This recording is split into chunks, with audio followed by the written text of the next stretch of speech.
Committee on Homeland Security Subcommittee on Cybersecurity Infrastructure Protection will come to order.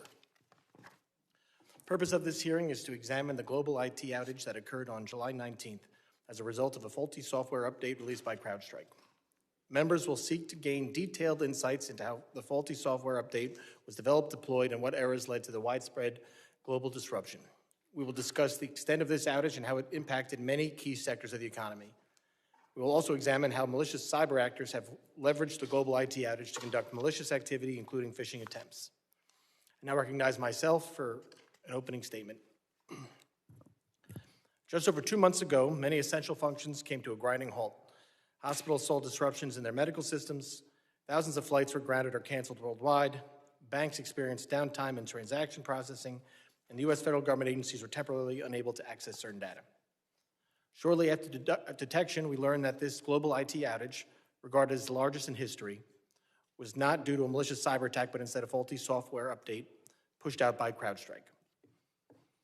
According to a company statement, a sensor configuration update triggered a logic error, leading to system crashes and an inability to properly reboot, and ultimately the blue screen of death appearing on impacted systems worldwide. CrowdStrike software updates are essential for addressing vulnerabilities, enhancing threat detection, and ensuring that cybersecurity infrastructure of its customers remains robust as the cyber threat landscape rapidly evolves. Most importantly, given CrowdStrike's value as a resource across the greater cyber ecosystem, these updates are meant to build customer confidence and trust. We are here today to get answers for our constituents, what went wrong, what was required in response, and what we have learned for the future of our nation's cybersecurity posture. The sheer scale of this error was alarming. If a routine update could cause this level of disruption, just imagine what a skill-determined nation-state actor could do. We cannot lose sight of how this incident factors into the broader threat environment. Without question, our adversaries have assessed our response, recovery, and true level of resilience. However, our enemies are not just nation-states with advanced cyber capabilities. They include a range of malicious cyber actors who often thrive in the uncertainty and confusion that arise during large-scale IT outages. For example, CISA issued a public statement noting that it had observed threat actors taking advantage of this incident for phishing and other malicious activity. So it is clear that this outage created an advantageous environment ripe for exploitation by malicious cyber actors. We are joined today by Mr. Adam Meyers, who serves as the Senior Vice President for Counter Adversary Operations at CrowdStrike. Mr. Meyers, I look forward to hearing from your testimony about how a faulty software update was pushed out globally, what CrowdStrike has learned from this event to prevent future outages, and how CrowdStrike is working to rebuild trust. I would also like to discuss the impact this global outage has had on our nation's various critical infrastructure sectors, what support CrowdStrike has provided to those who were disrupted, and how the company has addressed certain malicious cyber actors who've attempted to take advantage of the global outage. Mr. Meyers, thank you for being here with us today. I look forward to a productive discussion. I now recognize the ranking member, the gentleman from California, Mr. Swalwell, for his opening statement. I thank the chairman, and I thank you for convening us here today. Bottom line is, we need CrowdStrike to be effective and successful, because its effectiveness and its success is the success of the companies that it protects. And so I appreciate CrowdStrike also being a part of this hearing on the global IT outage that occurred over the summer. While we're not here today to malign CrowdStrike, and I don't think you're going to see that, you're going to see an obligation to get to the bottom of the circumstances and failures that enabled one content update to crash the operating system of 8.5 million devices worldwide. The impacts were as diverse as CrowdStrike's customer base. Flights were grounded, surgeries were canceled, 911 systems were disrupted, and stores had to close. Parametrics, an insurance company, estimated that 25% of Fortune 500 companies were affected and that the incident caused $5.4 billion in losses. Last year, for the third year in a row, CrowdStrike ranked #1 for endpoint security market share with 17.7% of the market and $8.6 billion endpoint security dollars in that market. With a market share that size, CrowdStrike must ensure its product adequately balances the need for access in an operating system against the risks that that access poses, and it must consider the lessons learned from this incident as we move forward. And with the exceptional level of access that CrowdStrike has within a customer's operating system, CrowdStrike has an obligation to employ rigorous quality assurance processes for any updates it releases, even if it is P code. We are here to determine if any of these things happened before the July 19 outage. I appreciate CrowdStrike's commitment to ensuring its customers are protected against the most novel threats, but speed cannot come at the cost of operability. At the end of the day, even the best security product on the market won't do any good if it bricks a customer's operating system. And this is not the first time this has happened to a company. It's going to happen, and it will happen again. In 2007, a different security firm released a faulty update that resulted in the dreaded blue screen of death. In the aftermath, the company undertook a thorough review of what went wrong and ultimately implemented a series of changes to both its product architecture and the processes it uses to roll out updates. That's the process we want to see happen here. Notably, it developed a mechanism to automatically roll back an operating system to a working state when an error is detected, began releasing updates incrementally, and removed code from the operating system kernel. As we discussed the July 19 outage, I'll be interested in whether CrowdStrike considered the 2007 incident as it defined its own processes for testing and releasing updates, or defining the level of kernel access it needs to operate. For the record, this is not the first time this Congress that we have had to ask a technology company why it failed to integrate lessons learned from an incident at a competitor company into its own security practices. Earlier this year, the committee held a hearing on Cybersecurity Review Board report that found that a 2023 compromise of Microsoft Exchange Online could have been prevented had it adopted the security controls its competitors implemented following similar incidents that occurred nearly 15 years prior. We get better when companies cooperate. And because Microsoft came to that hearing and worked with us and CISA, and because CrowdStrike is here today and is working with us and CISA, we will get better. And one of our goals is to ensure that we stop relearning yesterday's lessons so we can more proactively defend against the threats that we'll face in the future. Toward that end, I was pleased that earlier this month, Microsoft unveiled and convened the Windows Endpoint Security Ecosystem Summit, which brought together a diverse group of security firms to discuss issues that range from safe deployment practices to providing additional security capabilities outside of the kernel mode. Today, I hope to get a better understanding of the trade-offs between kernel access and risks to the operating system and learn how we can better manage risks. I'm also pleased that last week I had the opportunity to speak with CrowdStrike CEO George Kurtz. He assured me of the company's commitment to making sure nothing like the July 19 incident happens again, and shared updates on the actions CrowdStrike has already taken to address some of the key deficiencies that contributed to it. Again, Mr. Chairman, I appreciate you holding this hearing, and I look forward to seeing what constructive lessons we can learn. And I yield back. Thank you, Ranking Member Swalwell. I now recognize the chairman of the full committee, a gentleman from Tennessee, Dr. Mark Green, for his opening statement.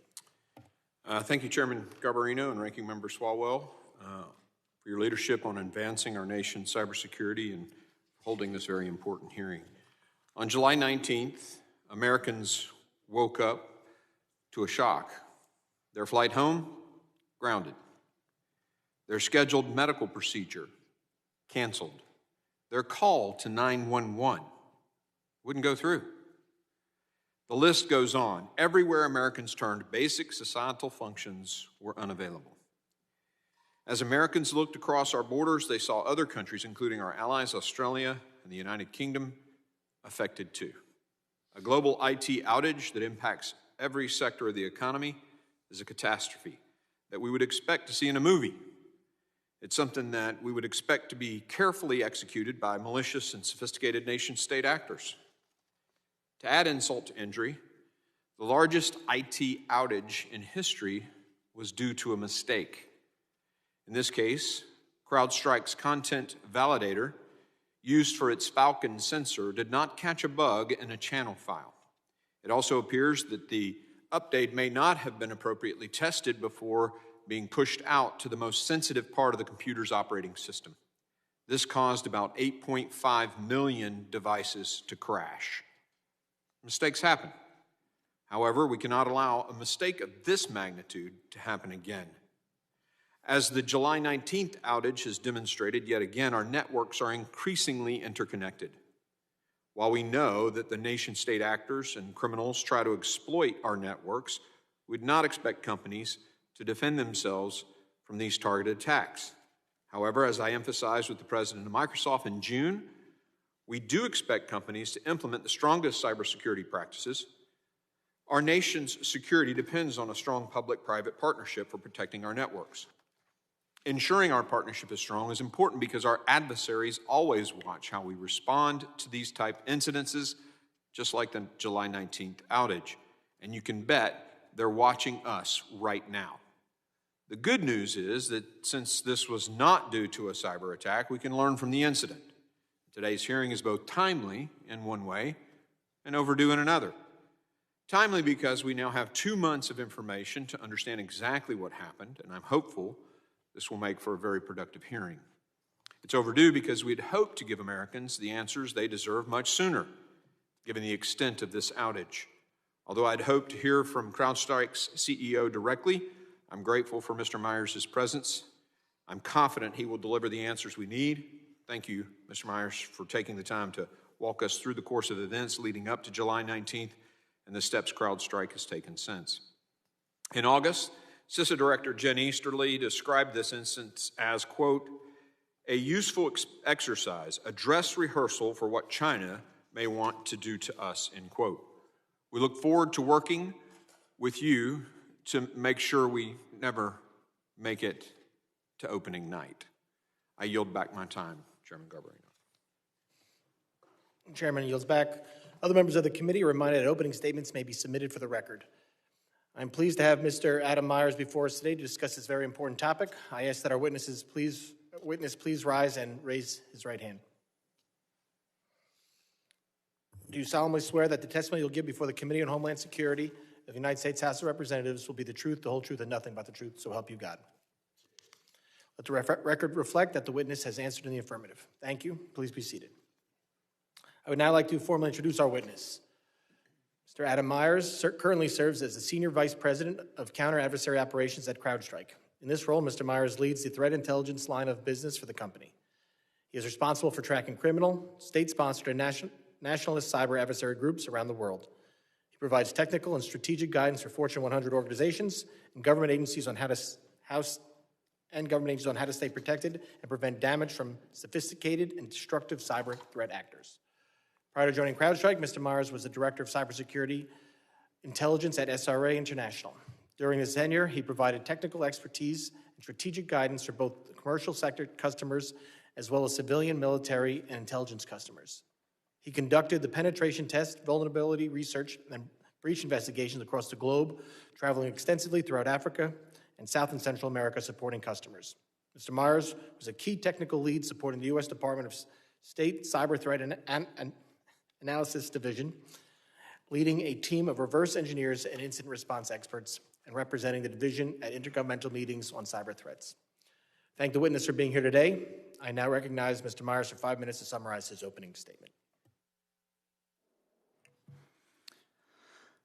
Chairman Green, Chairman Garbarino, Ranking Member Thompson, Ranking Member Swalwell, members of the subcommittee, good afternoon, and thank you for having me here today. I am Adam Meyers, Senior Vice President for Counter Adversary Operations at CrowdStrike. At CrowdStrike, our vision is to protect good people from bad things, and we've been very successful at doing that for more than a decade. I'm proud to lead the threat intelligence side of our business. I direct a team of cyber threat experts tracking criminal, state-sponsored, and cyber adversary groups across the globe. Our goal is to produce actionable intelligence to protect our customers. Despite our strong track record, I'm here today in part because just over 2 months ago, on July 19th, we let our customers down. CrowdStrike was in the process of updating our customers on a new threat, but released a content configuration update for the Windows sensor that did not work as expected. This resulted in Microsoft system crashes for a number of our users. On behalf of everyone at CrowdStrike, I want to apologize. We're deeply sorry, and we are determined to prevent this from ever happening again. We appreciate the incredible round-the-clock efforts that our customers and partners who, working alongside our teams, mobilized immediately to restore systems. We were able to bring many customers back online within hours. I can assure you that we continue to approach this with a great sense of urgency. I want to underscore that this was not a cyber attack. The incident was caused by a CrowdStrike rapid response content update that was focused on addressing new threats. CrowdStrike began working with customers and partners to bring systems online as quickly as possible. Initially through manual remediation, CrowdStrike then introduced automated techniques to accelerate remediation. To further help customers bring systems online as quickly as possible, CrowdStrike also put boots on the ground to assist customers with recovery efforts. We also provided regular updates to customers throughout our response. These are available on our website and have been shared with policymakers and our customers. We have also taken numerous steps to make sure this can't happen again.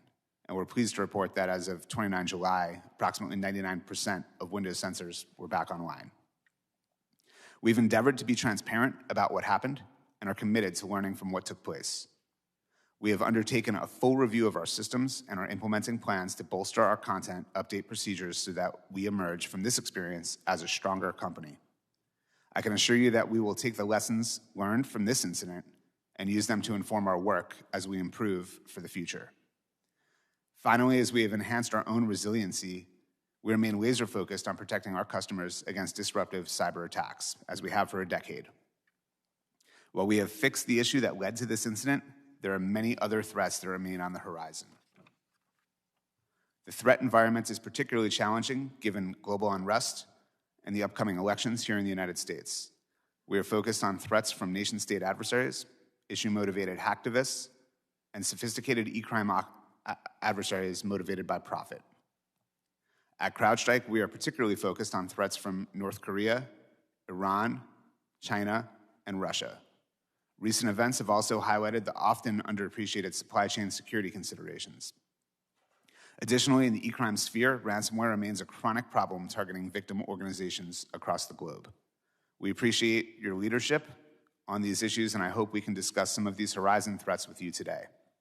Like you, we recognize the importance of remaining vigilant.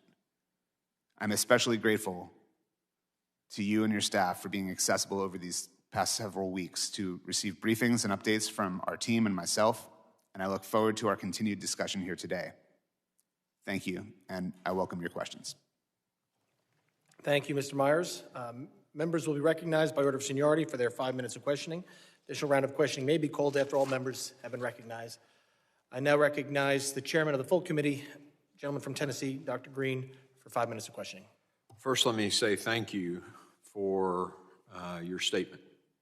There was a degree of humility there that is impressive, and I appreciate the transparency that we have seen.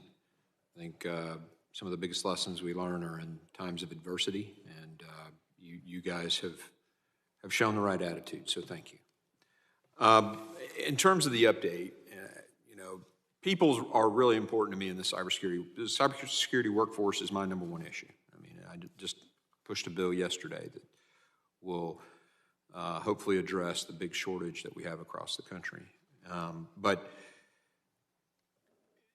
who made the decision to launch the update? Did AI do that, or did an individual do that? And can you tell me how that decision was made? Thank you for your question and your comments. Yeah. AI was not responsible for making any decision in that process. It is part of a standard process. We release 10 to 12 of these updates, content updates, every single day. And so that was part of our standard operating procedure.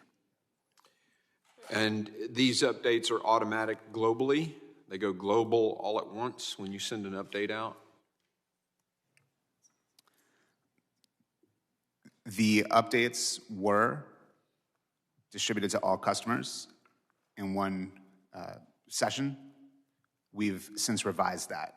In the full testimony, I've included a graphic that depicts what that now looks like, and that is no longer the case. Okay. So your CrowdStrike is no longer fielding your updates like that simultaneous universally, if I understood the answer to your question. Okay, good.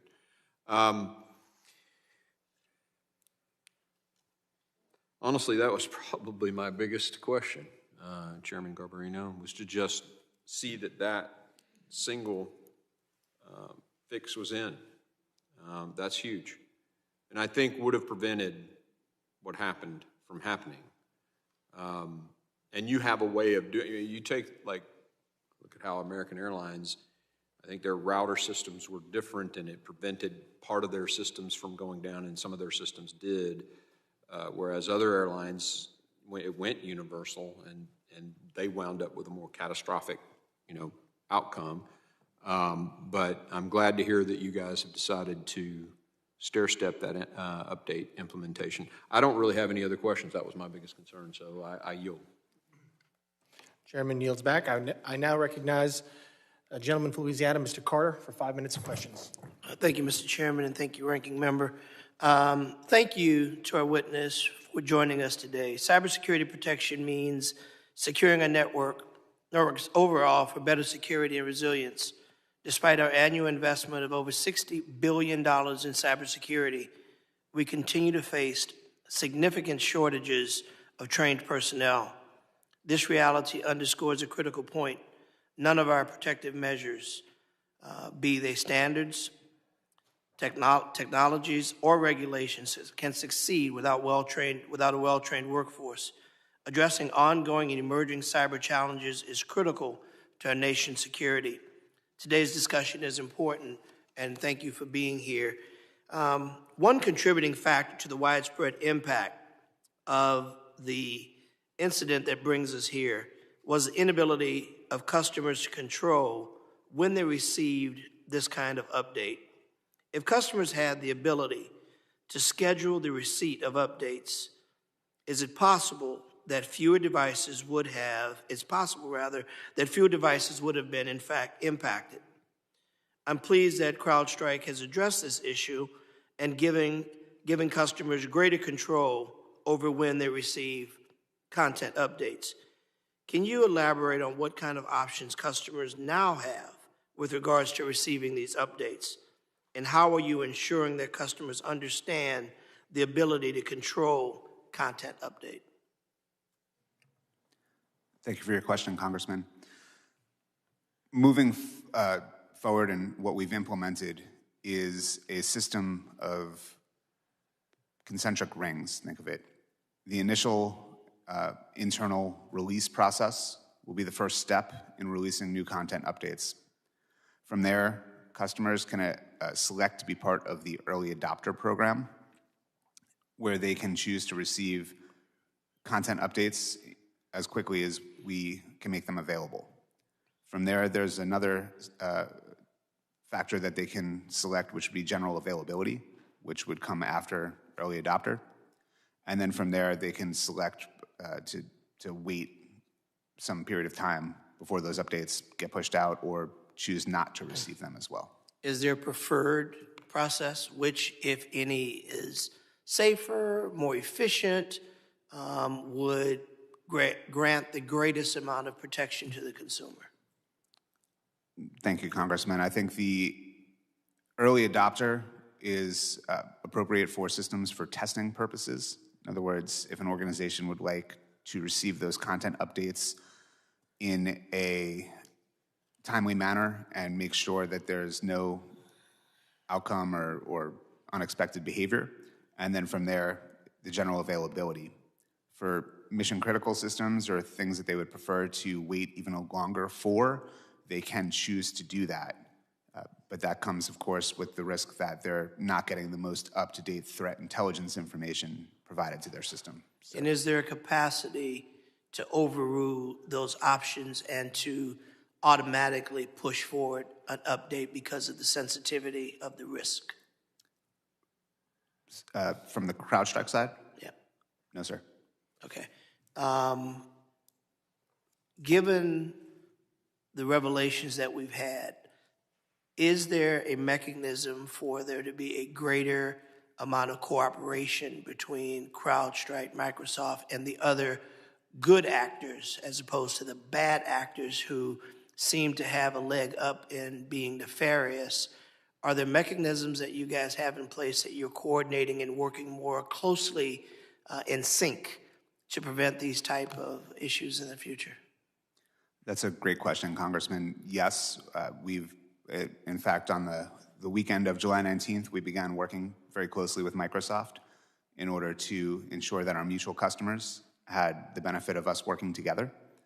And then subsequent to that, just last week, there was a meeting in Microsoft that was, I think, already mentioned, where CrowdStrike and others participated in a sit-down with Microsoft to plan for future improvements and to ensure continued resiliency by CrowdStrike and Microsoft and other companies as well. And lastly, before my time runs out, is there a mechanism for the community to be made more aware in a kind of a layman's sense of what can citizens do to better protect themselves and to be aware?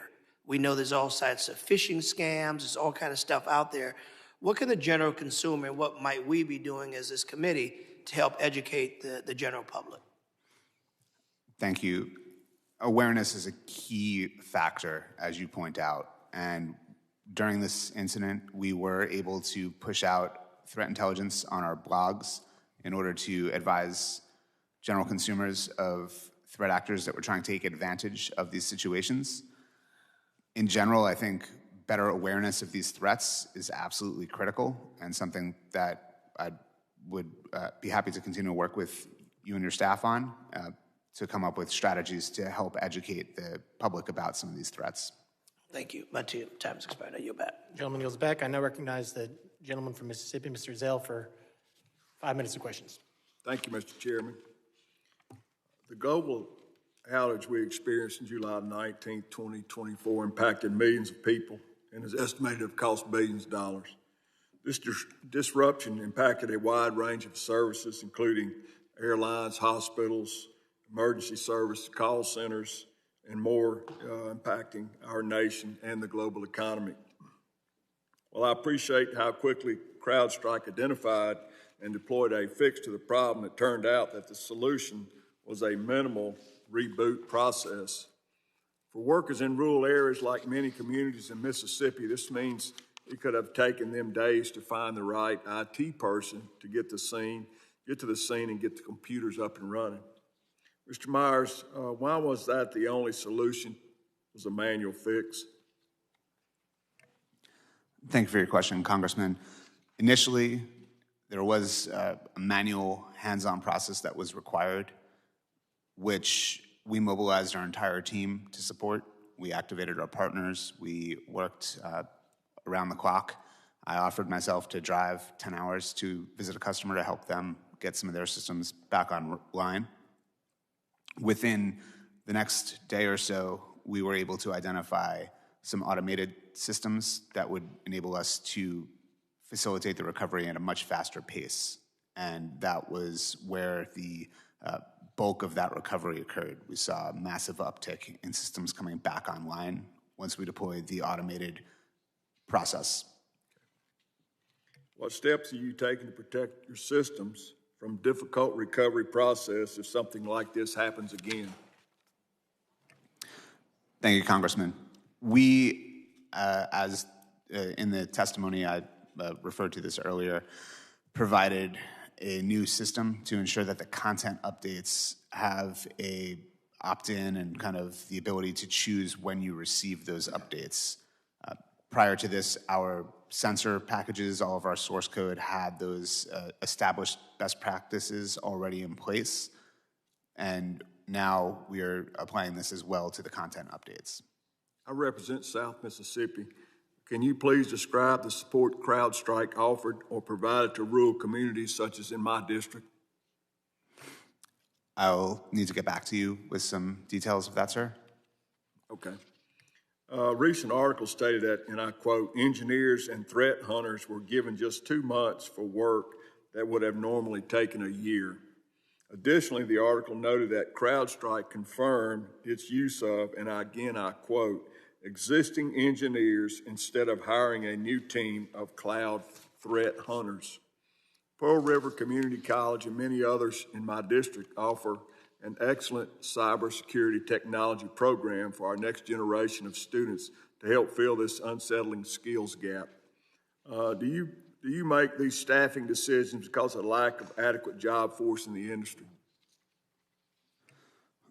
Thank you, sir. We have a robust internship program. We bring some of the most a lot of our talent from these internal and external internship programs and recruit from all over the country and all over the world in order to fill positions. What steps do you take to better support your staff and ensure that they have the right tools and skills to succeed? That's a great question, sir. We have extensive internal training programs. We also send our team to various trainings across the globe, different industry trainings at conferences and other programs where they can learn new skills and continue to develop their existing skills. And then we also have some of our own researchers and analysts conduct trainings at those same events to help train individuals that are not yet in the workforce or working at other companies in order to learn some of the critical skills that are needed to identify and to track advanced threat actors. Mr. Meyers, we know that there are many single points of failure in our cyber ecosystem. These can be exploited either through a mistake or an attack and cause an impact similar to what we saw from the CrowdStrike incident. Additionally, when products are modified or updated, another single point of failure is created. What do you suggest this committee focus on to mitigate single points of failure and improve the stability of these systems? It's a tough question. I think there's a lot that needs to be done in order to identify and mitigate single points of failure. We have been acting at CrowdStrike in terms of identifying vulnerable systems across the globe, doing research to try to determine where vulnerabilities may exist and come up with mitigating strategies for that. And it's a continuing effort. It's something that takes everybody. It's a team sport, and we all need to work together for that. Thank you. Mr. Chairman, I yield back. Gentleman yields back. I now recognize the ranking member, gentleman from California, Mrs. Swalwell, for 5 minutes of questions. Mr. Meyers, CrowdStrike released its content configuration update into the kernel, which is the core part of the operating system, where an error will crash the entire system rather than just one single application. Some competitors of yours have claimed that this kind of kernel access is dangerous and that a better practice is to deploy such updates directly to the user mode where the impacts would only affect an application. Can you explain, just for folks who may not understand the kernel and this dialogue, why CrowdStrike issues updates to the kernel, how it balances the benefits of kernel access to the risk that it creates, and is CrowdStrike planning to make any changes to how it uses kernel access to reduce the risk of crashing entire systems? Thank you, Congressman. The Windows kernel is, and all operating systems have a kernel. This is the central kind of most part of the operating system. In many cases, you'll hear it referred to as ring 0.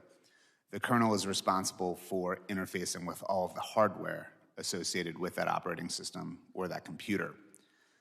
CrowdStrike is one of the many vendors out there that uses the Windows kernel architecture, which is an open kernel architecture. This is a decision that was made by Microsoft to enable the Microsoft operating system to support a vast array of different types of hardware and different systems. The kernel is responsible, or the key area where you can ensure that you have performance, where you can have visibility into everything happening on that operating system, where you can provide enforcement, in other words, threat prevention, and as well to ensure anti-tampering, which is a key concern from a cybersecurity perspective.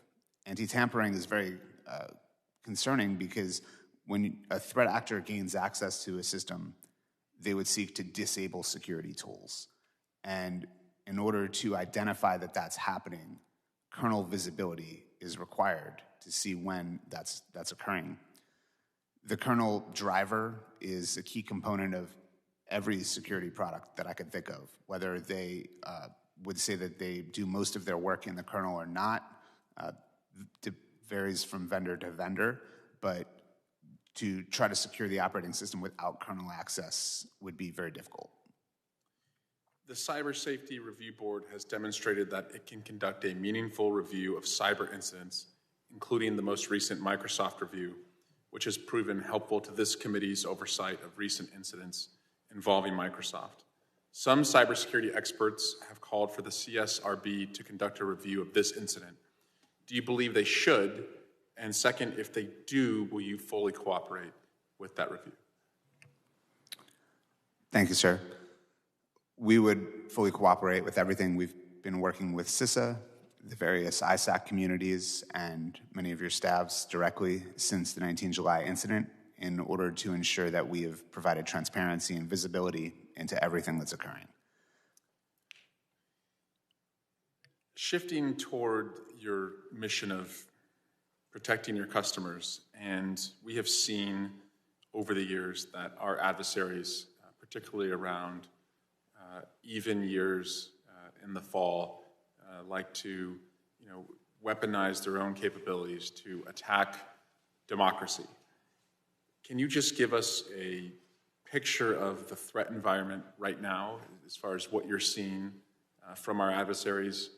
Any new, unique lines of attack in any particular countries that you see escalating their attacks as we head to November 5? Thank you, Congressman. Our adversaries watch these elections very closely. We've already seen in this election process that Iran has played a role in targeting campaigns. We continue to see China and others as well. With regard to what activity we've seen thus far, espionage continues to be the primary motivator for countries like China and Russia. We have seen, certainly in the past, that these adversaries have stolen sensitive information and leaked them. We also see a rich array of disinformation and misinformation occurring as a result of foreign adversaries using social networks and things of that nature to drive narratives that are supportive of their agendas. Yield back. Gentleman yields back. I now recognize the gentlelady from Florida, Ms. Lee, for 5 minutes of questions. Thank you, Mr. Chairman. Mr. Meyers, your root cause analysis attributed this global IT outage to a failure in your validator tool. However, it seems like another important contributing factor here was closely related to how you released the software update. So I'd like to go back to the topic of a phased rollout approach. I believe you were describing this change when you used the phrase concentric circles. But starting here, was this update pushed out in a phased way? Thank you for the question, Congresswoman. First, let me state that the configuration update that occurred, the content update, was not code. This was threat information that was being provided to the sensor. The code is pushed out, and that is the sensor itself, had been pushed out using a phased deployment methodology where the code would go through extensive quality assurance and quality checks. It would then be deployed internally in what we would call dog fooding. And then from there, it would be rolled out to customers who could select a N+1, N-2, meaning that they could wait some set period of time before they would actually roll out the new sensor. This sensor was rolled out in February of 2024. The content updates are not code. They had not previously been treated as code because they were strictly configuration information. What we have undertaken since the July 19th incident, what I referred to earlier in the testimony, is that we are now treating the content updates as code, which is something that I don't believe to be an industry standard at this time. By us treating that as code, it is now going through that process of, again, the internal testing or dog fooding before it goes to early adopters, general availability, and then the N-X strategy. Thank you for that distinction. Would you agree that in this case, while it may have been a content update, clearly the failure to have it implemented or take effect in a phased approach ended up being catastrophic? We've moved to a phased approach as a result of the incidents of July 19th, and we've put a lot of time and effort into making sure that that phased approach will ensure customers have the ability to choose when and how they receive those updates. Going back to the ranking member, in his comments, you two were discussing the fact that CrowdStrike has really extraordinary access into the kernel of the operating system. And you all were talking a bit about the risk versus efficiency of having this kind of access and making updates within the kernel. Share with me your thoughts on whether this incident could have been averted or future incidents could be averted by using the user space for this kind of update. Thank you for the question. The kernel, as I said, provides the visibility, the enforcement mechanism, the telemetry and visibility, as well as the anti-tamper. So I would suggest that while things can be conducted in user mode from a security perspective, kernel visibility is certainly critical to ensuring that a threat actor does not insert themselves into the kernel themselves and disable or remove the security products and features. So is it your assessment then that it's not possible really, in realistic terms, to do it outside of the kernel?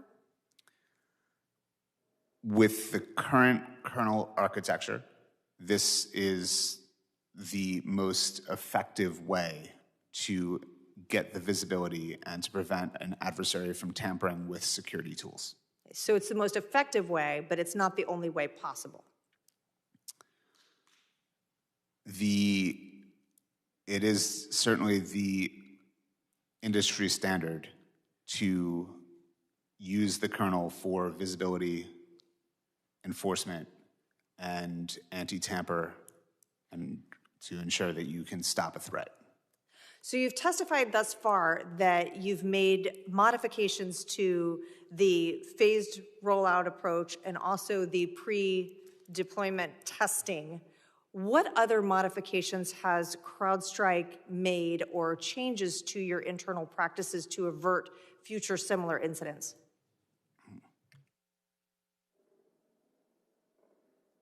Sorry, pushed the wrong button. That is the primary changes that we've made. We've come up with an entire new mechanism by which we distribute the content updates. Again, making sure that customers have in their control the ability to select when they receive those updates is what will prevent that from happening. Mr. Chairman, I yield back. Gentlelady yields back. Without objection, the gentleman from Texas, Mr. Gonzalez, and the gentleman from South Carolina, Mr. Timmons, are permitted to sit on the dais and ask questions of the witnesses. I now recognize the gentleman from Texas, Ms. Luttrell, for 5 minutes of questions. Thank you, Mr. Chairman. Morning, Mr. Myers, or good afternoon, Mr. Myers. Can you explain to me, kind of a more granular level for internal testing? You said that there was a human element involved in this. I'm curious how, because you guys use the OODA loop method inside your company, correct? Big fan of it, by the way. So great job. I'm just curious if we're doing internal testing in a way that most certainly would prevent this from happening, and the human element is involved, and it's not artificial intelligence that's pushing out this information. Can you walk me through that, please? Absolutely. Thank you, Congressman, for the question. The process for testing the content updates was reliant on validators. How many?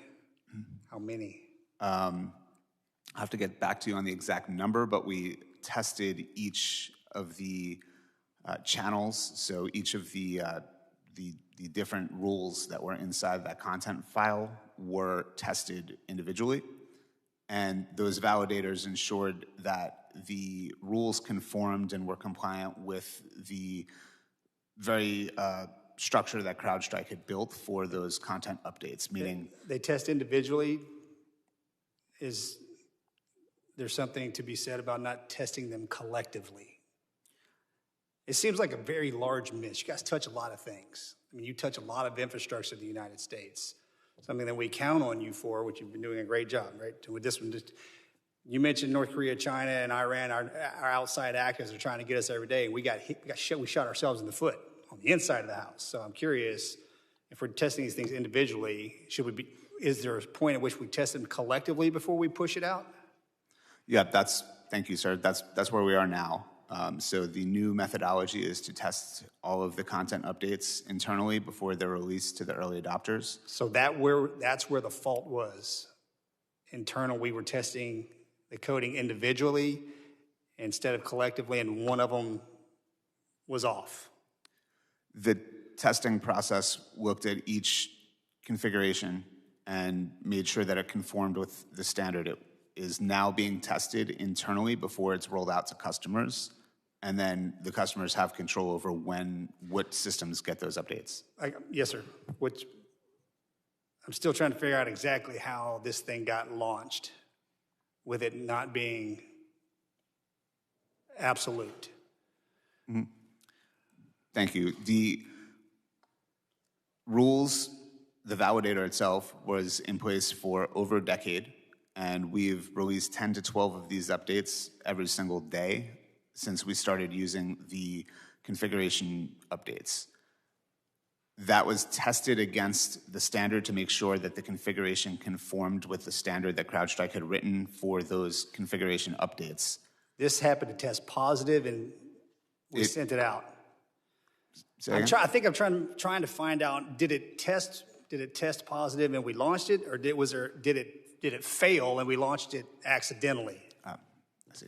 Thank you. Yes, it tested as clean or good, and that's why it was allowed to roll out. So as we unpack this, where exactly did it fail? This may be a complicated question to answer in a minute and 18 seconds. I'll give it a try. All right. So the content file triggered an issue within the kernel sensor, so that when the sensor processed the configuration, it is almost like if you think about a chessboard trying to move a chess piece to someplace where there's no square. That's effectively what happened inside the sensor. So when it tried to process the rule, it was not able to do what the rule was asking it to do, which triggered the issue within the sensor. Should we have known that? Should CrowdStrike would know that about the kernel, correct? Or is this something that we weren't aware of? This was a kind of a perfect storm of issues that resulted in the sensor failure.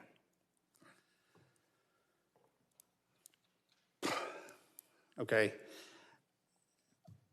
I'm gonna need about 20 more seconds, Mr. Chairman, to go with that. So knowing what we know now, what is the response mechanism in place? Worst case scenario, this happens again for all the users. Thank you. So this would trigger, this would be detected within CrowdStrike before it ever made it to the early adopters. Because now we're doing as it's a code. Yes. Okay. Thank you, Mr. Chairman. I yield back. Gentleman yields back. Very lucky we were joined by our friend from New Jersey, Mr. Menendez. So busy. Yes, very busy. 5 minutes to questions, Ms. Menendez. Mr. Chairman, Ranking Member, I don't often get to say what a privilege it is to serve not just with the folks on this committee, but with two incredible leaders like the Chair and Ranking Member. I'm just so thankful for their friendship and stewardship of this subcommittee. As we've discussed today, the global IT outage triggered by a faulty CrowdStrike sensor update disrupted critical services across various sectors. In my district, passengers at Newark Liberty International Airport experienced delays and cancellations.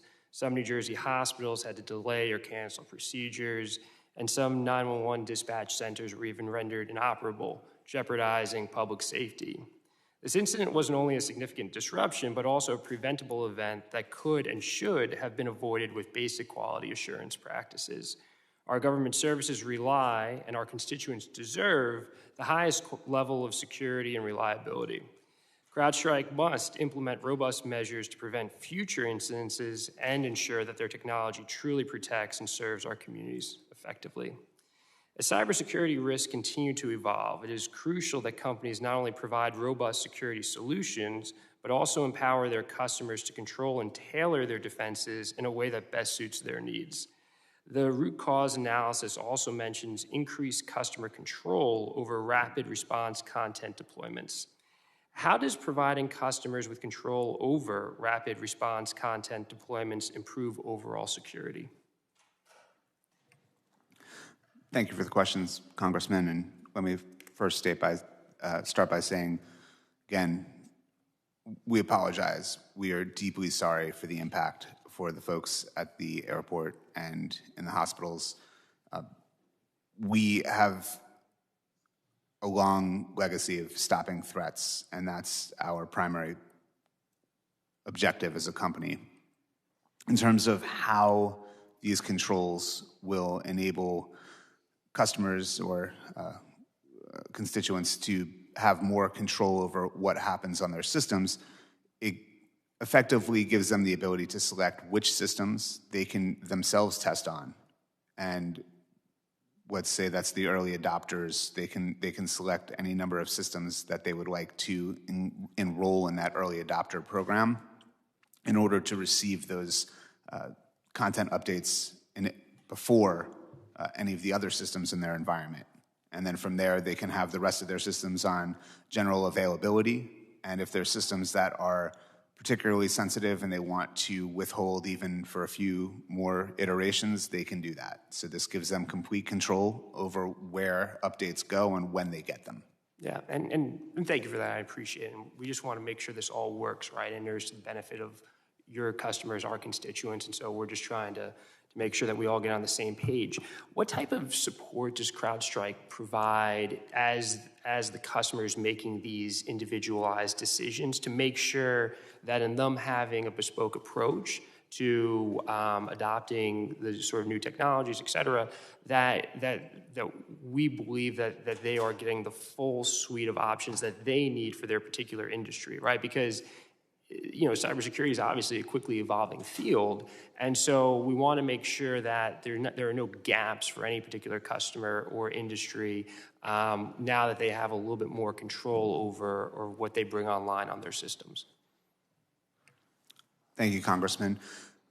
CrowdStrike, I would say, in my experience, has been a customer-focused organization from the very beginning. 13 years ago, when we launched the company in the wake of what was called Operation Aurora, where security tools of the day failed to detect Chinese adversaries who were conducting espionage operations against Western businesses. From the moment we launched the company, we've been very focused on ensuring that we hear our customers and that we're here to support our customers and that we are part of their mission, whatever that may be. We continuously hear from our customers through customer advisory boards. We are constantly engaging with customers. On the 19th of July, we started round-the-clock phone calls talking to every customer we could get a hold of in order to hear what was going on and ask them how we can help. We've also been briefing ISACs and government agencies, whether it be CISA or others, and working with congressional staff in order to ensure that everybody's questions are answered. And we do this throughout the year, not just in the wake of that incident. So it's really, as I said earlier, a team sport. We need to work together with our customers, with the government, and with everybody involved to ensure that we're all marching in the right direction. Yeah, I appreciate that, and hopefully we'll do a second round, but I appreciate that. Yield back. Gentleman yields back. I now recognize the gentleman from Florida, Mr. Jimenez, for 5 minutes of questions. Thank you, Mr. Chairman. I was gone for a little while, so maybe you've answered this, but did you say that CrowdStrike issues hundreds of updates daily?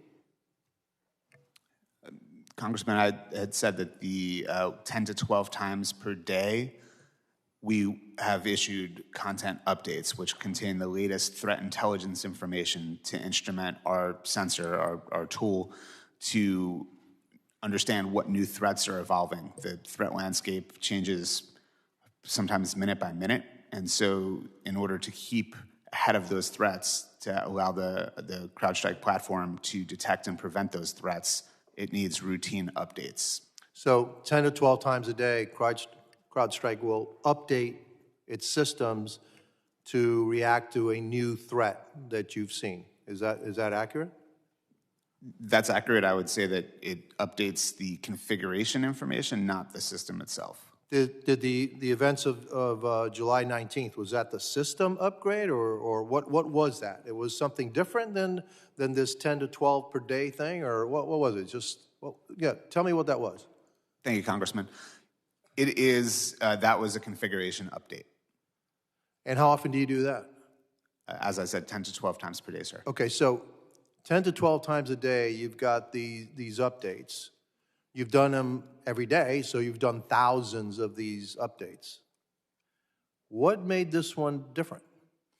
And do you run system tests on each 10 to 12 times a day? You run a system test to make sure that this thing is not going to do more harm than good, I assume, right? Thank you, sir. I'll answer that question first. What caused this update was that the configuration update had a mismatch in fields that resulted in one of the fields not being linked to a rule. And so you may have stepped out earlier, but I had said that it was kind of like on a chessboard. If the chess piece moved to a square that wasn't present, then that would be an example of effectively what happened there. So since you've gone through it, I don't want to go through it again. So you do this 10 to 12 times a day. You've done this thousands of times. This one moved the chess piece outside the board. Therefore, the computers didn't know how to figure, wait a minute, that's outside the game. Therefore, I'm going to crash, all right? And that's never happened before? You've never moved the piece outside the board? This is the first time that this issue is manifested to my knowledge. Have you tried to move the system? Have you tried to move the piece outside the board, and was it caught sometime before? The validator that the configuration information went through was meant to ensure that it didn't move outside of the board. So were your internal processes followed, and then you just saw this is a problem with your internal processes that you have to fix, or was it somebody went outside your processes? Thank you. That's a great question. It was not a lack of following the process. This was an issue with the content validator. We've subsequently ensured that there's now additional steps in place so that this cannot happen again. So it's your process, in your process. All right, I'm going to switch gears, go to AI, because I only have about a minute. AI. Do you consider AI a threat for cybersecurity? That's a great question. AI, I think, can be... Yeah, I just ask great questions. I appreciate that, yeah. It can be a threat or it could be a benefit. It can be used to facilitate and to ensure that cyber defenders have more tools at their disposal, that they can leverage AI to more quickly process information and analyze it. So before I only got 30 seconds, I have to make a statement. So the nation that leads in AI would be better protected against a nation that's somewhat behind. The better your AI is, the better you are going to be at protecting yourself, and the better you are at AI, I guess the better you are going to be at attacking your adversaries. Is that correct? I agree with your statement, sir. Okay, thank you. I have 8 seconds, and hopefully you have a second round. Thank you. I'll yield back. Gentleman yields back. I now recognize myself for 5 minutes of questions. Because I want to get into it. You called it the perfect storm happened, fail-safes failed. But can you talk about what was the perfect storm and why it will never happen again? Because, a lot of perfect storms, 100-year floods are all happening now every other year. So I want to make sure that you all know what happened, can explain it, and then how you're making sure it's not going to happen again. We're dancing around it. I just, let's get into let's get technical. Thank you, Chairman. The content validator was looking at the content channel file, which had 21 fields in it. The content validator allowed those 21 fields to go out to the sensor fleet. The sensor was looking for a configuration rule that was not present. When it attempted to use that rule, that's where the sensor failed. And so that's what caused the blue screen. And so that was detailed in the RCA, and I don't know if I could explain it in the 3 minutes that are left here, but effectively, because the perfect storm was the content validator allowed the content configuration to go out to the sensor, and the sensor was not able to find the rule that it was looking for, causing the issue. So you fixed it. This can't happen again. It's a combination of process and the methodology at which we're now deploying those configurations. As said, the configuration now is being treated as code, whereas before it was treated purely as configuration information. So we're providing a lot more oversight and visibility into what that is and how it goes out to the system. And how it goes out, you all change. That was what the chairman asked before. It's not all going out at once to everyone. So even if this does happen again, you've fixed it where it won't affect everyone all at once. And now another problem with fixing what happened, there was people had to be on site, correct? You had to go to the different computers and reboot them individually. That's how we got everything back up and running, correct?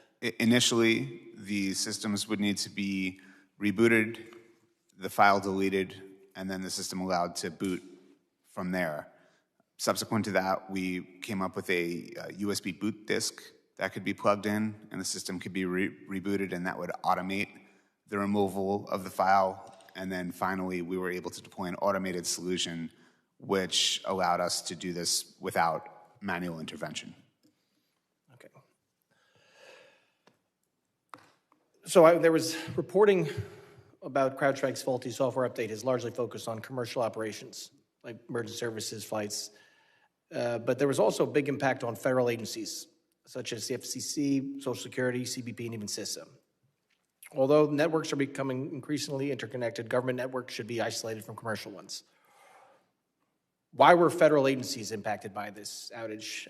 Does your process for pushing out updates include, are there different updates to test for commercial versus government business when you're dealing with your clients, or is it all the same? Is it one computer, just one computer here?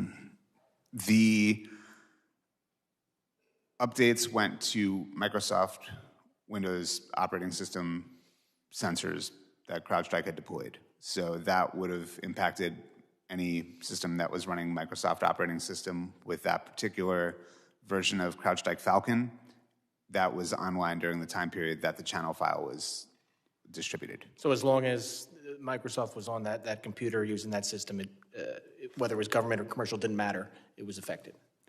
As long as the CrowdStrike sensor was running on the Microsoft operating system on those systems at that time, yes. Okay, wonderful. What did actually? You know what? I'm gonna come back to my second round because this is a much longer question than I have my time left for. So I'm gonna yield back, and then I'm gonna recognize the gentleman from Texas, Mr. Gonzalez, for 5 minutes of questions. Thank you, Chairman, and thank you, Mr. Meyers, for testifying before our committee. I'll tell you what, I was very not surprised, but disappointed to see how everything went down, but that's kind of the way it works in this space. And I was grateful on how quickly CrowdStrike responded when they did find an error. I tell you what, I mean, I'm in government. I don't see people that fess up and said, hey, we made a mistake, work to fix it, and then as you're doing that, send a report out so other people don't find that same mistake. Usually it's try to cover it up and move on to the next thing. So I was grateful the fact on how hard y'all worked to get things back up. I'm interested, and I was grateful for the call that we got on literally days after it occurred. Clearly, you know your stuff inside and out. I'm interested in how do we make sure, if this happens again, that we're in a spot where we can fix it, right? And I'd argue that CrowdStrike is probably one of the better organizations that are out there. So what if it's a different vendor that maybe doesn't have the same resources, the same integrity, and whatnot? And so I'm looking at it through the lens of, speed is the name of the game in this industry. And a lot of times you want to get ahead of the problem before, as it's evolving. Your technical report,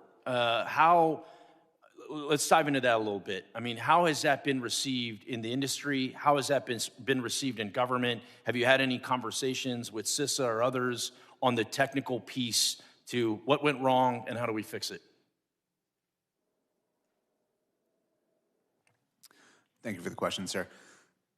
Let me start by saying that we were immediately in contact with CISA and many of your staffs to talk about this issue when it happened. Once we had gotten most of the recovery underway, we issued a preliminary incident report, which was available on the website, which was effectively put out to ensure that everybody understood what we knew at that point in time. We then gathered as many of our engineers as we needed to in order to start work on the comprehensive root cause analysis. We brought in external parties as well. And then we produced that root cause analysis as soon as it was available, which was, I believe, the first week in August or so. The dates are a little bit fuzzy at this point. But we had the RCA out. The response that I've heard from most of the folks that I've spoken to have been that they appreciated the level of depth that that report went into. And I think more importantly, that the plan that we put in place to prevent this from happening in the future is something that everybody acknowledged to me was going to enable our customers to have more control. One of the concerns I have is every company does it a little bit different. Like there is no standardized process to it. And that's just a little troublesome because, when everyone's doing it differently, you're relying on, well, we've never had this problem before. Well, we're about to have a lot of problems that we've never had before, and I want us to get ahead of it. I just don't want this to be a flash in the pan where like, hey, you're in the flash today, someone else is in the flash tomorrow. Like we're all in this thing together. And so I'm really focused on solutions, getting ahead of it. And like I said, 8 million people may have gotten impacted, but how fast you turn that around, I thought I was grateful for that. But what happens when next time it isn't that fast? And so my question is I'm trying to figure out what role government plays in this. And so my question is, I've introduced this piece of legislation that's called the National Digital Reserve Corps, which would recruit cybersecurity professionals to help during major incidences that occur. Based on your experience with large-scale cyber incidents, do you think having a reserve of cybersecurity experts on standby would improve our response and recovery efforts? Thank you for the question, Congressman. And I think that first I would say transparency is the answer to your initial question. It is important for CrowdStrike and for others to be transparent when these things occur because every system is different. Every product is different. They all have different components. So they can't all be uniformly thought of. So fixing one problem on one product isn't necessarily directly applicable to other products. That said, transparency is absolutely critical and why we endeavored to be so transparent when this occurred. As far as having additional reserve forces on standby, I think in a situation where there's a cyber threat, and again, this was not an attack or cyber attack, I think that is certainly beneficial. There's never a situation where less skilled operators is going to be better. I'm out of time. I appreciate you coming to testify before the committee and once again being transparent throughout this process, the good, the bad, and the ugly. With that, I yield back, Chairman. Gentleman yields back. I now recognize the gentleman from South Carolina, Mr. Timmons, for 5 minutes of questions. Thank you, Mr. Chairman. I appreciate you letting me wave on this committee. I appreciate your testimony regarding the changes that have been made to make sure that this cannot happen again. For better or worse, the number one reason it probably won't happen again is damages. And I mean, insurers have estimated in excess of $5 billion in damages to your customers. I'm sure that there's going to be lawsuits and settlements for days. Can we talk about making the victims whole? I mean, whether it's airlines, other critical infrastructure, what steps is CrowdStrike taking to, I guess, make it right, other than making sure it doesn't happen again, which is fantastic, and your response has been very admirable. But how do we make sure that any future incident is held accountable as it relates to making the victims of the breach whole? It wasn't a breach. Making victims of the incident whole. How does that work? Thank you for the question, Congressman. We've been working with our customers to ensure that they are up and running. We've identified that as of 29 July, 99% of the sensors were back up and running. And we're working with our customers to ensure that we are able to help them through any issues that they are dealing with and continuing to support them in any way that they need. I mean, tens of thousands, hundreds of thousands of people missed flights. Businesses were inoperable for days or weeks. I mean, again, this isn't necessarily about CrowdStrike. This is about future cybersecurity incidents and creating a system through which people can be made whole.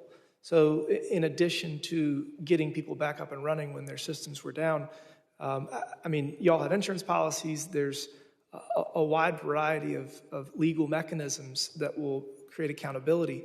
Are you able to speak to any of that, or is that something that your lawyers would probably tell you to not talk about? Congressman, I know people who are impacted by this as well. And as I said earlier, we're deeply sorry for what happened. We are working with customers to ensure that they have everything that they need to get back online. Most of them are back online, and ensure that they have what they need to feel comfortable that they're working with CrowdStrike. We're continuing to rebuild that trust. Trust takes years to make and seconds to break, and we understand that we broke that trust and that we need to work to earn it back. Do you think your customers care that this was an innocuous fat finger as opposed to an actual breach? I mean, there's still damages associated with both. So, I mean, again, going forward, the global economy needs to have consequences for all types of cybersecurity shortcomings. So, I mean, do you distinguish between a breach and this faulty update? Yes, I would say that there is a difference between a breach and when... One that I can tell my constituents that miss flights and were stuck in airports for weeks that they'll care about? Probably not. I mean, so again,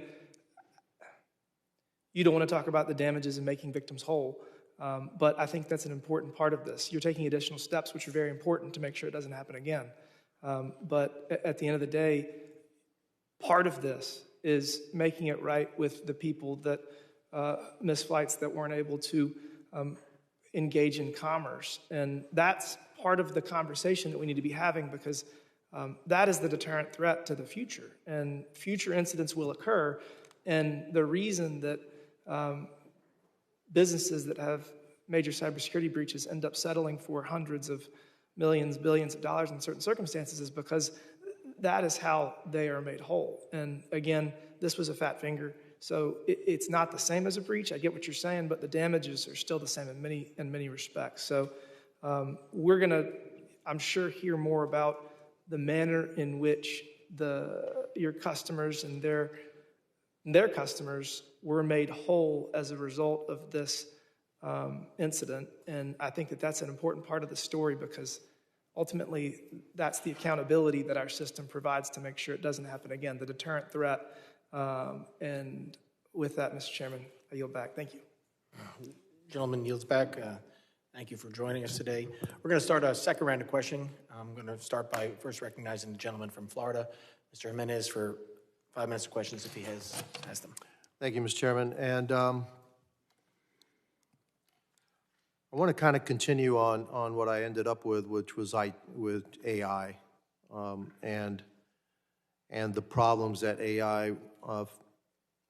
Does AI pose a threat right now? And what do you see as the threat from AI in the future? If you can elaborate on that. Absolutely. Thank you, Congressman. The threats from AI that I see today are primarily, and what we've seen adversaries using various AI for, whether it be large language models or stable diffusion or different algorithms that can be used to generate new content, has been primarily around disinformation, misinformation, and enabling faster research. In other words, threat actors have used artificial intelligence LLMs to automate writing scripts that they can use during an intrusion or during a ransomware operation.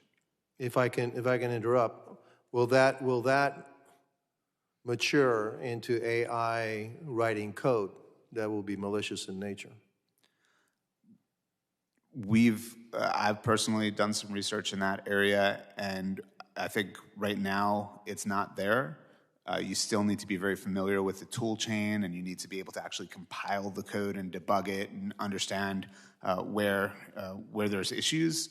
But every day this technology gets better, and it's something that we need to keep a close eye on to ensure that we understand how threat actors may use it as well as good actors. Yeah, I mean, AI scares me, and that's why we have to be on top. Because the only defense against AI in the future, I mean, if it gets totally mature and it just starts writing code, and you have to have AI on your side that writes the counter code just as fast as it's getting this code. So you're going to have millions of attacks per day, and you have to defend against millions of attacks per day because these things will just generate attack after attack after attack. Now, then you put that with quantum computing, now you really got a problem.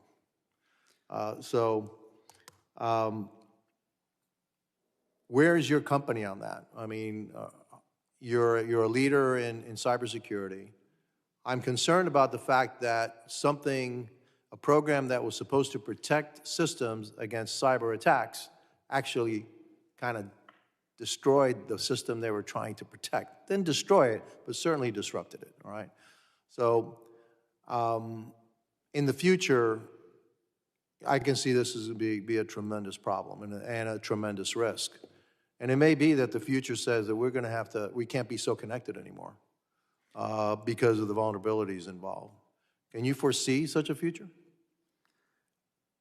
I don't foresee a future where things need to be disconnected necessarily, but I think that we need to be very careful and thoughtful as we roll out artificial intelligence solutions. Happy to work with your staff and yourself to spend more time on that issue if you'd like. Well, I don't think it'd be in your best interest for us to disconnect, all right? But I'm not sure if it wouldn't be in our best interest sometime in the future for security reasons to disconnect somewhat.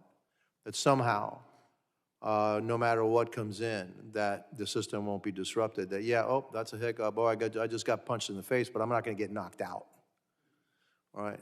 And that's the problem that we have. My fear is that an adversary, before they launch something, will try to knock us out. And I think we're vulnerable to that right now, that we can get knocked out. Our electrical systems can get knocked out. Transportation systems can get knocked out, all at the same time, causing massive disruptions. And I don't think anybody can tell me that, no, that's not possible. It is possible, right?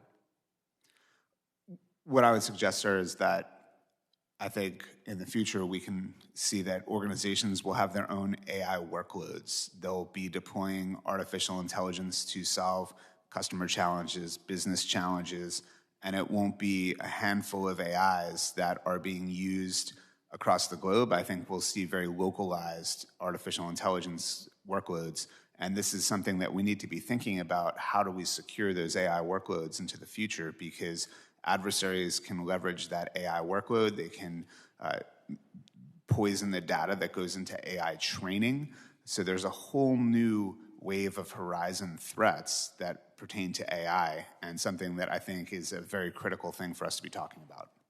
Thank you. My time is up. I yield back. Gentleman yields back.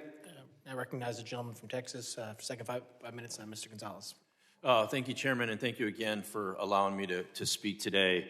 Mr. Meyers, I just would highlight, there are very few people in Congress that really understand this issue, and this is one of the committees. I mean, you have a chairman, you have members on this committee that want to find solutions, that want to get ahead. As Mr. Jimenez just mentioned, the future is already here. And I worry what role government is going to play. And I would just once again highlight to you, like, this isn't just a one-off. The more that your team and y'all can be working with our staff as we build out meaningful responses, either through the appropriations process or through legislation, I think it's very critical, because I do worry that we'll get it wrong, right? Or we will be delayed in it, or it'll have meaningful intentions, but have second and third order impacts that may make it more difficult for you, whether it's a self-inflicted kind of incident or whether it's an intrusion. So I just would highlight, once again, thank you for coming and testifying, but let's work towards fixing this long-term on other issues that happen. The question I have for you is, from an industry standpoint, is it more impactful that government get out of your way? I'm trying to frame it the right way, without putting you on the spot, because I want to get as real an answer as possible. Maybe I'll frame it this way. In your dealing with CISA, as you went through this intrusion, or as you went through this incident, I'm sure you probably dealt with them far more than you had in the past. What was a takeaway that you think we could improve on from a government response, government interacting with industry on dealing with a real world situation to get things back on track? What was one of your takeaways that maybe this committee could work on? Thank you, Congressman. First, let me say it's an honor to be here. Thank you for having me. We work with CISA on a daily basis. We were a plank holder at JCDC and have been working hand in hand across the U.S. government as well as other friendly governments every single day. And the way that we succeed, in my mind, is through public and private partnership. We need to all be able to share and work off the same sheet of music. We track over 250 threat actors today that are coming from places like Iran, Russia, North Korea, but other countries that haven't made it into the press, so to speak, and a whole bevy of threat actors that are engaged in ransomware and data extortion operations, as well as hacktivists who are looking to conduct hack and leak operations. So I guess the one takeaway I would say is that in this situation, our job was to inform the government and inform your staffs about what was going on within CrowdStrike, being transparent so that they could know that this, one, wasn't a cyber attack, and two, what the impact was and what we were doing to remediate that. I think in the situation where there is a cyber incident, then the responsibilities change and it becomes us supporting the government, helping to understand who these threat actors are, what they're after, and how to stop them. So it depends on the situation, but I would reiterate that private-public partnership is absolutely essential because this is a team sport and we all are on the same team.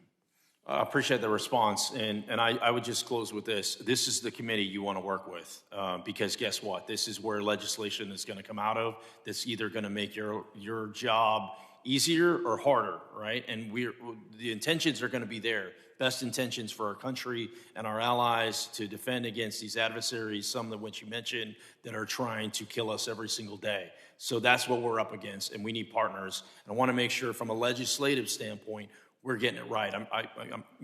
We're committed on our side, but we need partners, right? Not everybody up here has the same level of expertise. You try, I read the outage report right before I went to bed for a reason, right? It's very technical, right? And so, once again, thank you for coming and testifying. You're a brave man, and please continue to work with the committee as we find solutions. Thank you. I yield back, gentlemen. Gentleman yields back.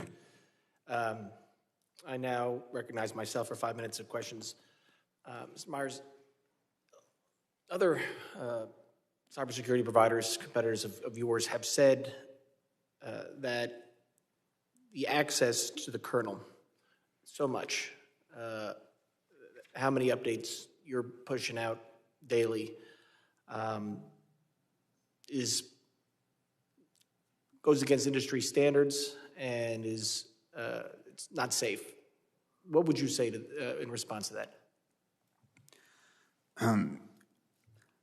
I'm not aware of any industry standards that govern how or what to do with regards to any one operating system or best practice with that regard. I could tell you that when we launched CrowdStrike 13 years ago, we did so with the mission to stop bad things from happening to good people. And we have worked tirelessly in the last 13 years to ensure that our products, our services, and our intelligence information is the best possible product that our customers can consume. And I would say that we got it wrong in this case, and we are learning from what happened, and we've implemented changes to ensure that that doesn't happen again. I understand that. And would you think now, because I believe you testified before, you do maybe a dozen a day updates, because that's what you do. You find a threat and you update the system to protect against that threat. You think you will still continue to do 12 a day, or as many as are needed, or will you be more, I don't even know if conservative is the right word, but more conservative in your approach on how many updates you will have daily?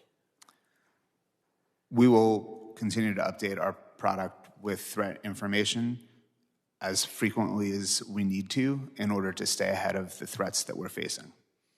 And in your belief that is access to the kernel as much as you have it and updates as much as you have it is needed for your client's cybersecurity? I think, as we said earlier, that speed does matter in this domain in order to stay ahead of these threat actors. And the visibility that we get through the kernel, the performance that you gain through using the kernel, the ability to stop bad things, the enforcement mechanism that's provided through that kernel, and the anti-tamper to stop a threat actor. One of the threat actors that we track very closely is a group called Scattered Spider, who's been using techniques to elevate their privilege into the kernel in order to disable security tools on a regular basis. In order to stop that from happening, we will continue to leverage the architecture of the operating systems that we're on in the most effective way that we can to stop those threats. Is it just unlucky that this update was for a Microsoft operating system? Could this have happened to pretty much any other operating system, right? It depended on the update. It was just an unlucky coincidence that it was Microsoft. I would say that a lot of businesses rely on Microsoft for their operating systems, and I think that's where the number of impacted systems from this update came from. But what I mean is, the problem was with the update. It wasn't with Microsoft's system. It was with the update. It was faulty. This was a CrowdStrike issue. And I did want to. Are you developing any? I want to make sure I got this in. Are you developing any agentless technologies to scan for infrastructure remotely, which could avoid this type of outage in the future? Sorry, could you repeat that? Are you developing agentless technologies to scan infrastructure remotely, which could avoid this type of outage in the future? Thank you. We have a number of platforms that we provide to our customers, including attack surface management tools, which can scan without an agent or a sensor in place. But in order to detect and to prevent threats, you need to have that enforcement mechanism in place on the operating system in order to stop that from occurring. Okay. And just lastly, because I'm going to yield back in a second and let Mr. Swalwell go. Is there now something in place? Because what happened, someone didn't catch it. There was an additional parameter in the channel file before it went through content interpreter or the validator. Is there now a process? Is there something new in place to prevent that from happening again? Yes, sir. Okay. Thank you. Gentleman from California is recognized for his second round of questions. 5 minutes. Thank you. And I wanted to follow up on the line of questioning that Ms. Lee and I were kind of going back and forth with regard to the kernel. Part of the discussion at the Microsoft Endpoint Security Summit involved reducing reliance on the kernel. My understanding is that Microsoft agreed at the summit to make additional capabilities available at the user level. Do you know the timeline for that process? And do you have a sense of how Microsoft and security vendors will engage to reduce the kernel and more additional activity, to the user space? How would you reduce risk to the kernel and move it to the user space, I guess is the question. Thank you. I don't have that timeline available. Happy to follow up with you on that. What I will say is that things can crash in user space too. And so this is not unique to the kernel space. Trade one set of risks for another. It's there's definitely things that can break in user space as well as in the kernel space. Yes, sir. The relevant update in this incident only affected, as you've pointed out, Windows systems, but my understanding is that Apple's restrictions on kernel access might have prevented a similar incident from taking place on Mac systems. Do you view Apple's restrictions on kernel access to be beneficial, or do they negatively impact the effectiveness of security software like yours? We have security products that work on Windows systems, Apple systems, and Linux systems as well. We leverage all of the features of those various operating systems. They have pros and cons for each, and we leverage everything in order to have the most effective security solution for those platforms. The Windows architecture is an open architecture, as I mentioned earlier. Apple has a tighter supply chain, and with Linux, you have to pre-compile the kernel for every possible configuration of hardware that you would want to support. So there's different features of each kernel. Would you agree, though, that if something crashes in the app space, it's limited in its effect to the app, whereas if something crashes with the kernel in Microsoft, it could crash the whole system? Yes. We've got about 2.5 minutes left. Is there anything that we didn't cover that you think would be helpful for us to understand? Anything that you wanted to just revisit and further articulate? I think it's important to note that this is not a cyber attack. This is something that happened within the system during an update process, which we've spent a considerable amount of thought and effort to ensure that this doesn't happen again.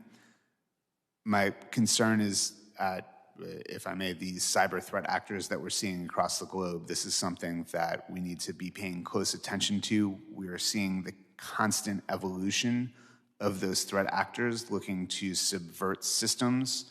They've moved into the identity space, stealing usernames and passwords, and are leveraging identity access to move into new environments and to conduct additional ransomware and data extortion attacks. So this is an area that would like to continue working with the committee on, and anything that we can do to help.